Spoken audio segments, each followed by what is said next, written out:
Film की शुरुआत होती है और हमें सैम नाम का एक आदमी दिखाया जाता है जो अपनी वाइफ के साथ हंसी खुशी जिंदगी गुजार रहा था। सैम की वाइफ माँ बनने वाली थी, जिस वजह से वो बहुत खुश थे, मगर अक्सर सैम अपने काम की वजह से मसरूफ रहता और अपनी वाइफ को सही से टाइम भी नहीं दे पाता था। एक दिन सैम जब अपने काम के सिलसिले में गाड़ी चलाकर जा रहा होता है तो उसका एक्सीडेंट हो गया था। अब जिस गाड़ी से सैम की गाड़ी का एक्सीडेंट हुआ था उसमें बैठा आदमी मर जाता है। सैम को भी बहुत ज्यादा चोटें आई थी, वो काफी जख्मी हो चुका था। उसको फौरन से हॉस्पिटल ले जाया जाता है। जब उसकी वाइफ को पता चलता है तो वो फौरन से उसके पास आई थी। उसकी हालत को देखकर वो काफी रो रही थी। अब सैम को ऑपरेशन थिएटर में ले जाया जाता है। कुछ देर के बाद जब उसकी आंखें खुलती हैं तो वो खुद को एक बेड पर पाता है। उसके जिस्म में बहुत से पाइप लगे हुए थे। सैम की नजर जब अपने सामने वाले बेड पर जाती है तो सामने एक बूढ़ा मरीज बेड पर लेटा हुआ था जो फिलहाल कोमे में था। अब सैम अपने पास रखी बेल को बचाने लगता है ताकि वो नर्स को बुला सके और कोई आकर उसकी मदद करे, क्योंकि एक्सीडेंट की वजह से उससे अब उठा भी नहीं जा रहा था। लेकिन उसकी बजाई हुई बेल को किसी ने भी नहीं सुना था। सैम यहाँ पर खुद उठने की हिम्मत करता है। वो वहाँ पर खुद से अपने जिस्म में लगे हुए सारे पाइप्स को निकाल देता है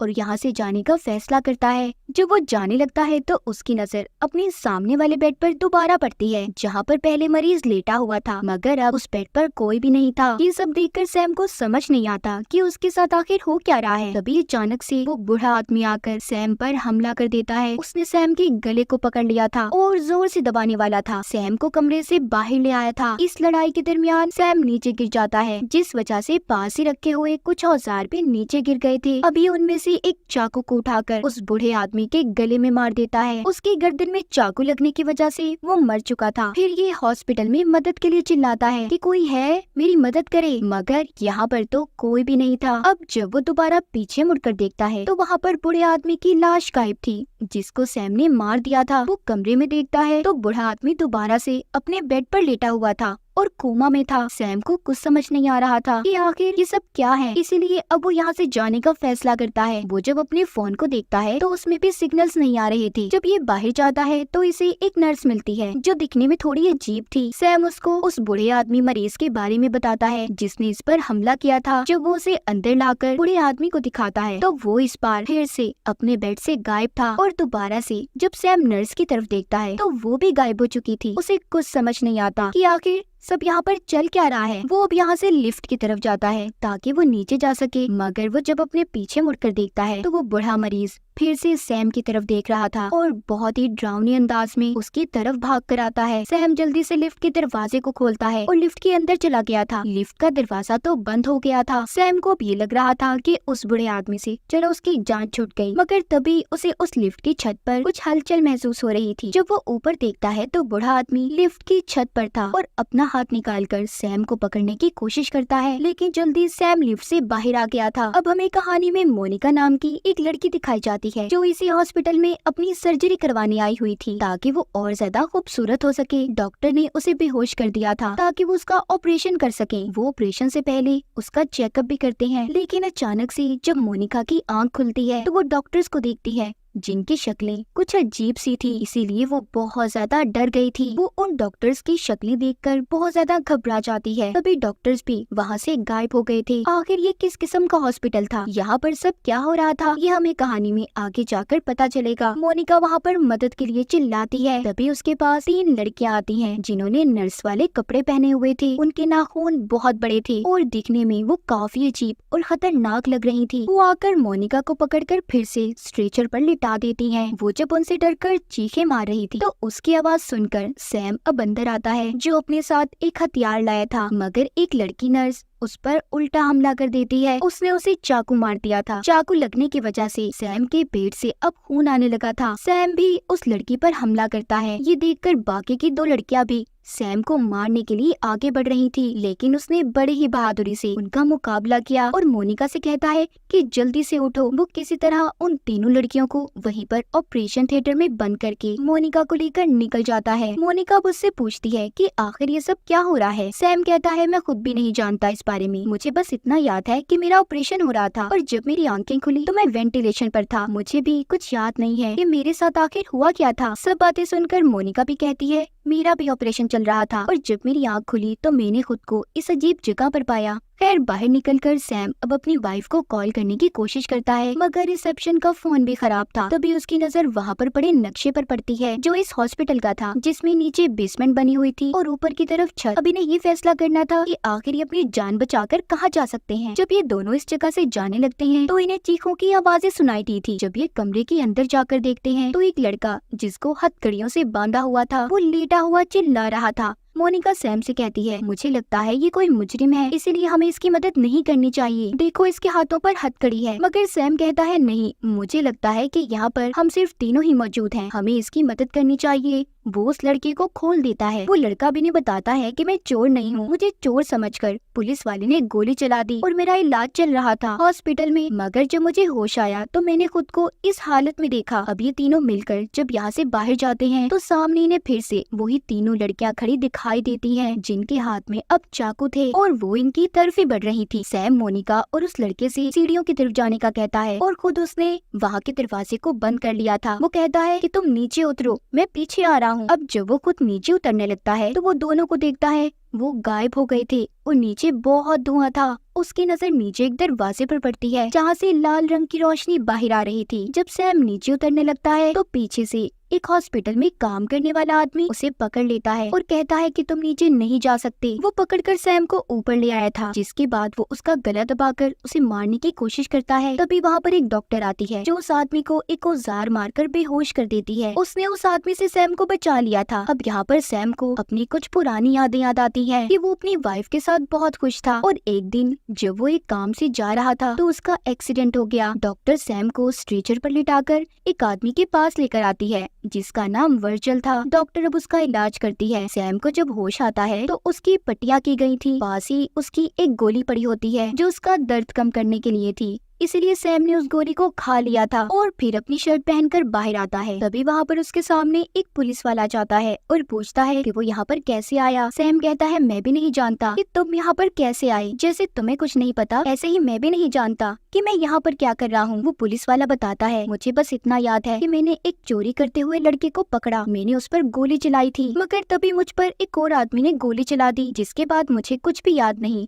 तभी यहाँ पर सैम खिड़की से बाहर देखता है तो बाहर बहुत अंधेरा था। सैम को ये बात समझ नहीं आती कि आखिर बाहर इतना अंधेरा क्यों है कि कुछ भी नजर नहीं आ रहा। अब जब वो पीछे मुड़कर देखता है तो पुलिस वाला गायब हो चुका था। जब वो थोड़ा सा आगे आता है तो उसे फिर वही आदमी वर्जल मिलता है, जिससे सैम पूछता है कि मैं यहाँ पर कैसे आया हूँ। वो कहता है, मुझे बताओ तुम भी असली हो या नकली। वर्जल कहता है कि मैं असल हूँ और ये हॉस्पिटल भी असल है, मेरा इलाज भी उसी डॉक्टर ने किया था जिसने तुम्हें बचाया है। सैम बताता है कि वो डॉक्टर मुझे नीचे की तरफ लेकर जा रही है, वहाँ पर बहुत अंधेरा है। वर्जल कहता है कि मैं नहीं जानता ये सब क्या हो रहा है, पर हाँ ये हॉस्पिटल असली है, शायद ये बिल्डिंग बहुत पुरानी है तो इस वजह से इधर ये सब कुछ हो रहा है, पर मैंने इधर ऊपर वाले हिस्से में छत को देखा है जहाँ पर बहुत रोशनी है, तुम्हें वहाँ जाना चाहिए। तभी वहाँ पर फिर से डॉक्टर आ जाती है। सैम जाते हुए उसे बताता है कि यहाँ पर एक पुलिस ऑफिसर घूम रहा है जिसके पास गन है, वो यहाँ से निकलने के लिए किसी को भी मार सकता है। तभी वो अपने सामने तीनों लड़कियों को दोबारा देखते हैं। ये उन्हें देखकर फौरन से भाग गए थे। सैम कहता है, जल्दी हमें लिफ्ट तक जाना होगा। जब ये थोड़ा सा आगे जाते हैं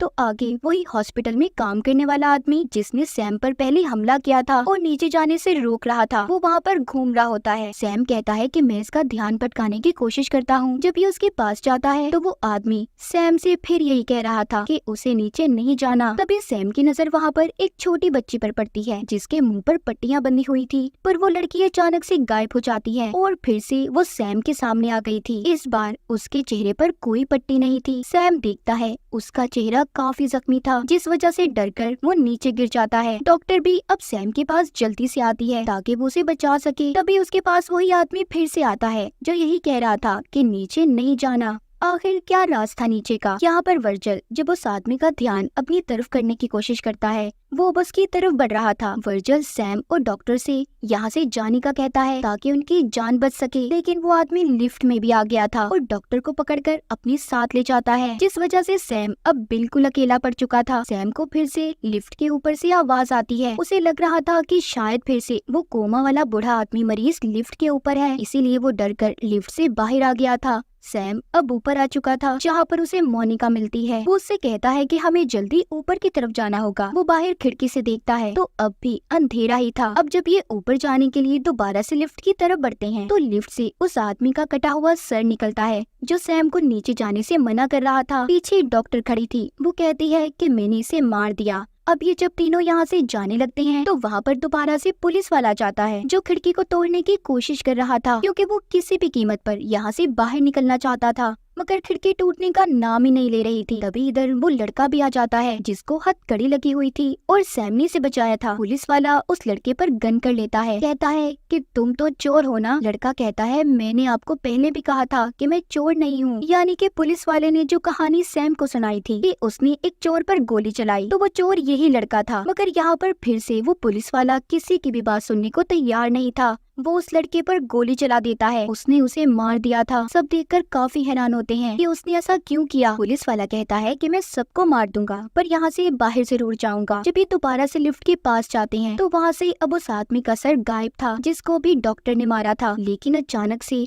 तभी वहाँ पर कोई चीज पुलिस वाले पर हमला कर देती है। उस चीज ने उसे अपनी तरफ खींच लिया था। लिफ्ट का दरवाजा भी बंद हो जाता है। ये देखकर सैम, मोनिका और डॉक्टर यहाँ से भागने लगते हैं। मोनिका अब सैम से कहती है कि मुझे लगता है ये हेल दोजख है जहाँ पर हम फंस चुके हैं। हम यहाँ पर मर जाएंगे सैम। वो कहता है नहीं, तुम क्यों परेशान हो, हम यहाँ से जरूर निकलेंगे। जब ये आगे जाती हैं तो इन्हें अपने सामने एक मुर्दा खाना दिखाई देता है जहाँ पर बहुत सी लाशों को रखा गया था। जब ये अंदर जाते हैं तो अंदर वो सभी लाशें दोबारा जिंदा हो गई थी, उठकर खड़ी हो जाती हैं। ये सब वो नजारा देखकर बहुत डर चुके थे। तभी वहाँ पर दोबारा से पुलिस वाला जाता है जिसने इनकी तरफ गन कर ली थी और इन्हें अपने साथ चलने का कहता है। जब ये उसके साथ जा रहे थे तो वो ही लड़का जिसको भी कुछ देर पहले पुलिस वाले ने मारा था वो जिंदा हो जाता है और आकर एक चाकू से उसने पुलिस वाले पर हमला कर दिया था। मगर पुलिस वाले ने फिर से गोली चलाकर उस लड़के को मार दिया। तभी नीचे बेसमेंट से जहाँ से सैम ने लाल रोशनी को देखा था भी कोई ताकत पुलिस वाले को उस जगह पर खींचकर अपने साथ ले जाती है। सैम को डॉक्टर वहाँ पर यही कह रही थी कि तुम मेरे साथ नीचे बेसमेंट में चलो, मगर सैम ने उसे मना कर दिया था। कहता है नहीं, मैं ऊपर जाऊंगा जहाँ पर मैंने रोशनी को देखा है। तभी मोनिका को भी कोई ताकत खींचकर अपने साथ ले जाती है। सैम अब लिफ्ट के अंदर आता है जहाँ पर उसे वर्जल मिलता है। जब ये ऊपर आती है तो इन्हें बच्चों का कमरा मिलता है जहाँ पर पैदा हुए बच्चों को रखा जाता था। वहाँ पर सैम अपनी वाइफ और बच्चे को भी देखता है, मगर ये सिर्फ उसका एक ख्याल था। तो अब हमें पता चलेगा